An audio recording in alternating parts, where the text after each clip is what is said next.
आज मैं +1 क्लास की केमिस्ट्री करवाने जा रही हूँ।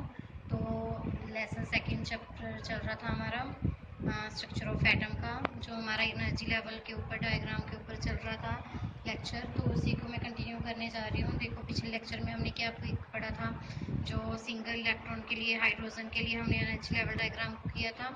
तो आई होप आपको अच्छे से समझ आ गया होगा फर्स्ट सिंगलेट इलेक्ट्रॉन के लिए। नाउ अब हम मल्टीपल इलेक्ट्रॉन्स के लिए बात करने जा रहे हैं। तो देखो, कल हमने क्या पढ़ा था, तो उसके एनर्जी की बात की थी कि किसके ऊपर डिपेंड करता है, क्वांटम नंबर के ऊपर डिपेंड करता है, जिस वजह से एनर्जी की बात की थी कि फर्स्ट में शेल में क्या होगी, उसकी एनर्जी लो होगी। जब वो एक्साइटेड स्टेट में चला जाएगा, वहाँ पे उनकी 2s और 2p की एनर्जी क्या होगी, सेम होगी। ठीक है, तो सेम एनर्जी वाले ऑर्बिटल्स को हम क्या बोलते हैं, डीजेनरेट ऑर्बिटल्स बोलते थे। अब हम मल्टीपल इलेक्ट्रॉन्स के लिए करने जा रहे हैं। तो मल्टीपल के लिए देखो जी क्या होगा, मल्टीपल इलेक्ट्रॉन के लिए क्या होगा। तो इसके अंदर अब पहले हमारे पास क्या होता था, सिर्फ ओनली क्वांटम नंबर के ऊपर डिपेंड करता था ये। अब हम हमारे पास क्वांटम नंबर के ऊपर डिपेंड करेगा, एन के ऊपर, और सेकेंडली एजीम्यूथल क्वांटम नंबर के ऊपर भी डिपेंड करेगा, एजीम्यूथल क्वांटम नंबर के ऊपर, जो क्वांटम नंबर के ऊपर जो हमारा क्या था, एजीम्यूथल क्वांटम नंबर एल। ठीक है जी। तो अब हमारे पास जो है मल्टीपल इलेक्ट्रॉन के अंदर ये क्या होगी, एन और डिफरेंट वैल्यू ऑफ एल।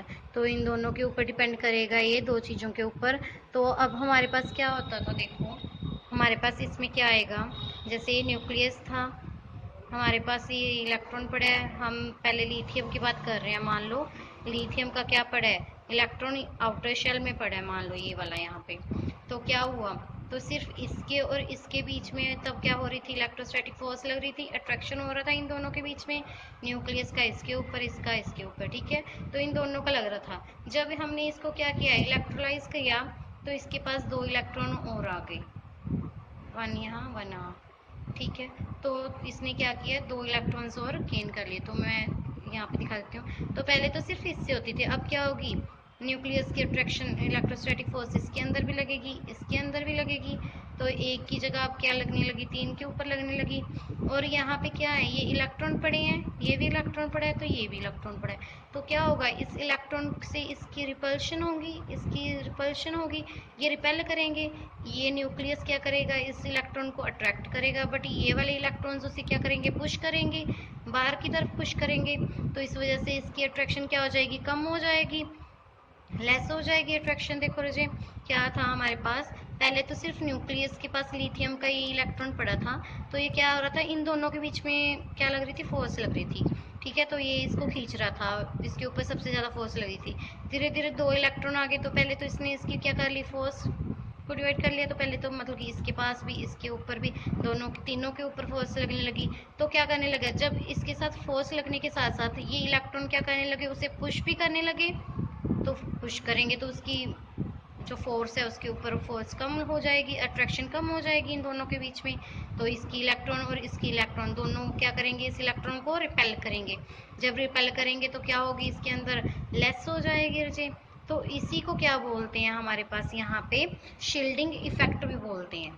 ठीक है, इसको क्या बोलते हैं, शील्डिंग इफेक्ट भी बोलते हैं, शील्डिंग इफेक्ट। तो किसके ऊपर शील्डिंग इफेक्ट हो रहा है, इस वाले इलेक्ट्रॉन के ऊपर हमारे पास क्या हो रहा है, शील्डिंग इफेक्ट हो रहा है। किस किस के कारण हो रहा है, इस और इस इलेक्ट्रॉन के कारण इसके ऊपर क्या हो रहा है सॉरी। तो देखो इसके अंदर क्या गया, इसके ऊपर हमारे पास क्या हो गया, शील्डिंग इफेक्ट हो गया, और इन दोनों की वजह से क्या हुआ, शील्डिंग इफेक्ट हो रहा है। तो इसी की वजह से देखो क्या हो रहा है, तो हमारे पास ये क्या है, एस ऑर्बिटल है, और ये क्या है, पी ऑर्बिटल है बेटा। तो इसमें शेल में क्या हो रहा है, एस शेल की क्या हो रहा है, एस शेल का इफेक्ट पी शेल पे पड़ेगा। तो इसमें क्या होगी, एनर्जी कम होगी, इसमें एनर्जी ज़्यादा होगी। तो हमारे पास यहाँ पे क्या होता है, 2p और 2s होती हैं हमारे पास।